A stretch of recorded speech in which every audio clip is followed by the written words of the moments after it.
پانچویں تراویح کا خلاصہ۔ الحمدللہ وحدہ والصلاۃ والسلام علی من لا نبی بعدہ۔ محترم حضرات، اللہ کا کرم ہے کہ آج پانچویں تراویح ہوئی۔ 1.25 جز کے حساب سے آج 6.25 جز ہو گئے۔ لا یحب اللہ کے 4 رکوع اور سورۃ المائدہ پوری پڑھی گئی۔ لا یحب اللہ کے شروع میں فرمایا، اگر کسی شخص میں کوئی برائی ہے تو اس کو مشہور مت کرو۔ ہاں، مظلوم کو اجازت ہے کہ اپنے ساتھ ہونے والے ظلم بیان کرے۔ عفو و درگزری کی صفت پیدا کرو۔ جو لوگ اللہ کے رسولوں میں فرق کرتے ہیں، بعض کو مانا اور بعض کا انکار کیا، وہ کافر ہیں۔ ہاں، جو رسولوں کے درمیان تفریق نہیں کرتے، وہی مومن اور اجر عظیم کے مستحق ہیں۔ دوسرے رکوع میں فرمایا، اے نبی، آپ سے یہود کا یہ مطالبہ کہ آسمان سے لکھی لکھائی کتاب اتار لاؤ، انہوں نے تو حضرت موسیٰ علیہ السلام سے اس سے بھی بہت بڑے بڑے مطالبات کیے تھے۔ یہود کی خباثتوں، شرارتوں اور ان کی بدعہدی کا ذکر، ان کا یہ دعویٰ جھوٹا ہے کہ انہوں نے حضرت عیسیٰ علیہ السلام کو قتل کر دیا۔ وہ نہ تو حضرت عیسیٰ علیہ السلام کو قتل کر سکے اور نہ سولی پر چڑھا سکے، بلکہ اللہ نے ان کو اپنی طرف اٹھا لیا۔ وہ آخر زمانے میں آئیں گے اور تمام اہل کتاب ان پر ایمان لے آئیں گے۔ یہود کی سرکشی کی وجہ سے ان پر احکامات سخت کر دیے گئے۔ تیسرے رکوع میں فرمایا، اے نبی، جس طرح پچھلے نبیوں پر وحی بھیجی، اسی طرح آپ پر بھی وحی بھیجی۔ بہت سے نبیوں کے واقعات آپ سے بیان کیے اور بہت سے نبیوں کے قصے ذکر نہیں کیے۔ رسولوں کا سلسلہ اس لیے قائم رہا کہ آخرت میں کوئی عذر نہ کر سکے۔ اے انسانوں، اس آخری رسول پر ایمان لاؤ، دین میں غلو مت کرو اور حق بات کہو۔ مسیح عیسیٰ ابن مریم اللہ کے رسول ہیں۔ اللہ یکا و تنہا ہے، اس کی الوہیت میں کوئی شریک نہیں، وہ ہر عیب سے پاک ہے۔ چوتھے رکوع میں فرمایا، مسیح ابن مریم اور فرشتے سب اس کے بندے ہیں۔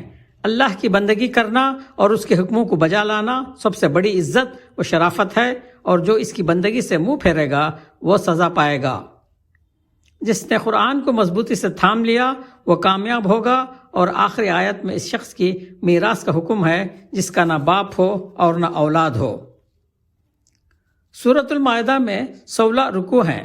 پہلے رکوع میں عہد و وعدہ پورا کرنے کا حکم ہے۔ وہ وعدہ اللہ سے ہو یا بندوں سے کیا ہوا، اس کو پورا کرو۔ نیک کاموں میں مدد کرو۔ حلال جانوروں کا ذکر، حرام چیزوں کی تفصیل، شکار کے بعض احکام، اس بات کی بشارت کہ دین مکمل ہو گیا اور اللہ نے اسلام کو بطور دین پسند کر لیا۔ اہل کتاب کے ذبیحہ کا حکم اور ان سے تعلقات کی حیثیت۔ دوسرے رکوع میں وضو، طہارت کے احکام، تیمم کے مسائل، عدل و انصاف کرنے کا حکم اور اہل ایمان کو صرف اللہ پر بھروسہ کرنا چاہیے۔ تیسرے رکوع میں فرمایا،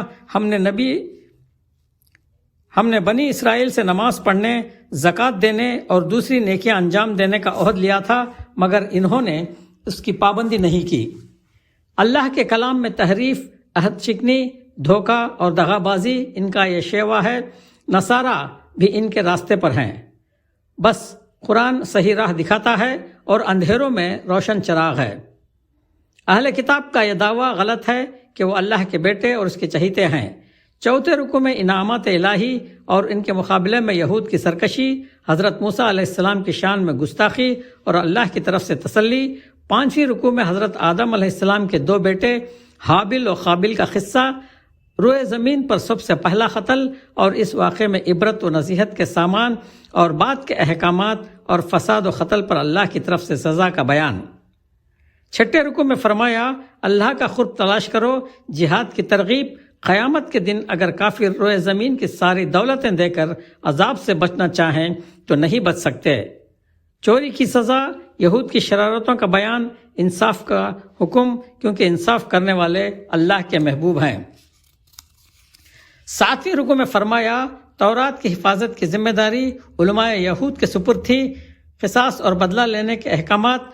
تورات و انجیل اللہ کی نازل کردہ کتابیں ہیں اور آخری کتاب قرآن کریم ہے۔ بس اس کے مطابق چلو۔ خواہشات کے پیچھے مت پڑو، اللہ کے نازل کردہ قانون کے مطابق فیصلہ کرو، جو ایسا نہ کریں وہ کافر و ظالم اور نافرمان ہیں۔ 8ویں رکوع میں فرمایا، اے ایمان والو، یہود و نصارہ کو اپنا دوست نہ بناؤ، وہ ایک دوسرے کے دوست ہیں، جو ان سے دوستی کرے گا ان کا شمار انہی میں ہوگا۔ جو دین سے پھر جائے گا وہ اللہ کا کچھ نہیں بگاڑ سکتا، اللہ دوسرے قوم کو کھڑا کر دے گا۔ مسلمان کا تعلق تو اللہ اور اس کے رسول سے ہونا چاہیے۔ جو اللہ، رسول اور مومنین سے تعلق رکھے اس کو کوئی مغلوب نہیں کر سکتا۔ 9ویں رکوع میں فرمایا، اے ایمان والو، ان لوگوں کو بھی دوست مت بناؤ جو دین کا مذاق اڑاتے ہیں، نماز کا مذاق بناتے ہیں۔ یہود کی خباثت، گستاخانہ باتوں کا ذکر، ان پر اللہ کا عذاب اور تورات انجیل کے احکامات کی طرف دعوت ہے۔ 10ویں رکوع میں فرمایا، اے نبی، اللہ نے جو احکامات اتارے ہیں وہ آپ بندوں تک پہنچا دیجئے۔ دیگر قوموں کو ایمان کی دعوت اور ان کے ہاتھوں پچھلے نبیوں کو پہنچی تکالیف کا ذکر۔ مشرک پر جنت حرام ہے۔ مسیح ابن مریم ایک رسول ہیں، وہ بیٹے نہیں۔ وہ اور ان کی ماں صدیقہ مریم دونوں کھانا کھاتے تھے۔ دین میں غلو مت کرو، مبالغہ آرائی سے بچو اور گمراہوں کے راستے سے پرہیز کرو۔ 11ویں رکوع میں فرمایا، بنی اسرائیل پر اور حد سے زیادہ نافرمانی کرنے والوں پر حضرت داؤد اور حضرت مسیح ابن مریم نے لعنت کی۔ یہودی اور مشرک مسلمانوں کے بدترین دشمن ہیں، اور اگر ان سے قریب ہو سکتے ہیں تو نصارہ۔ ان کے کچھ خصوصیات و صفات کا ذکر کہ کلام الہی سن کر ان کی آنکھوں سے آنسو ٹپکنے لگتے ہیں اور وہ حق کو پہچان لیتے ہیں۔ ایسے لوگوں کے لیے تو سب کچھ ہے اور نافرمانوں کے لیے عذاب نار ہے۔ 12ویں رکوع میں فرمایا، اے ایمان والو، پاک و حلال چیزیں کھاؤ۔ قسم توڑنے کا کفارہ، شراب، جوا، بت، پانسے، یہ سب حرام ہیں۔ شراب کے حرام ہونے کا قطعی حکم۔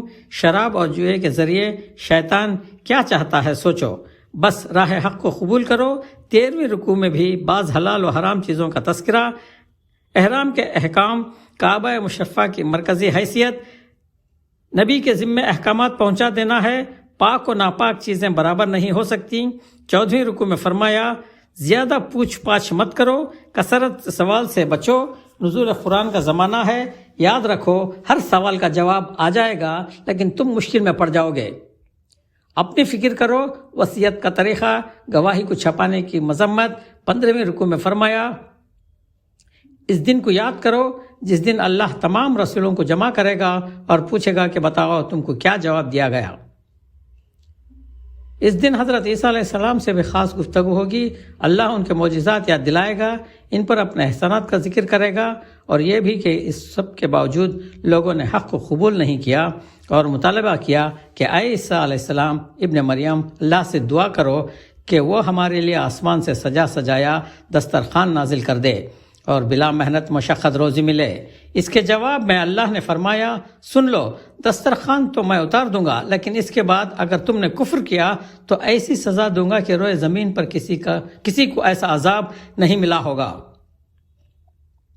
16ویں رکوع میں ہے کہ دنیا کے ظالموں نے ان کو اور ان کی ماں کو اللہ کی خدائی میں شریک کر لیا، مگر وہ یعنی حضرت عیسیٰ علیہ السلام آخرت میں عرض کریں گے کہ اے رب، میں نے ان سے یہ کہا تھا کہ وہ تیری بندگی کریں، میں نے جو کچھ کہا وہ تجھ پر خوب روشن ہے، اس لیے کہ تیری ذات علام الغیوب ہے۔ اب تو چاہے تو سزا دے اور تو چاہے تو معاف کر دے، یہ تیرے بندے ہیں اور تجھے سب کچھ اختیار ہے۔